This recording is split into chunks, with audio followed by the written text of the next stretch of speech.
I think actually the opposing side to incentives is blockers.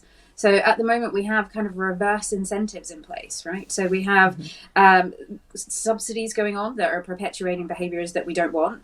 And then we have all kinds of barriers in place to getting the money to where it's needed.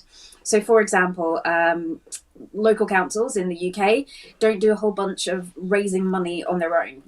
They can go to a central funding source, but they're pretty cash strapped. They would love to be able to do big retrofit programs, kind of district heating programs, but there isn't enough money for them.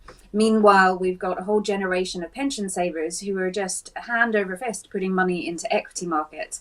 And so there's a big wall of money there, but we can't get it to where it's needed because there are some big policy barriers that block pension money from flowing into kind of local scale projects. So, for example, the US has got a brilliant municipal bond market to the extent that municipalities are launching green bonds on the UK market. So if you're a UK investor, I can invest in a US municipality green bond, but I can't invest in UK council green bonds. That seems a little bit crazy to me. So there's quite a lot of blockers that I and maybe I'm grossly oversimplifying, but perhaps if we had some engaged and enlightened politicians, they could just, with a stroke of a pen, unlock some of these barriers for us. Because I think for too long the pressure has been on financial markets and the actors within financial markets to kind of solve this problem with this kind of belief that markets can do everything.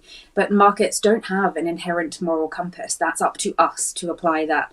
And so creating the right incentives, managing risk appropriately, and unlocking some of these big barriers to help capital flow to where it's needed, that needs to be done by human beings rather than the market alone.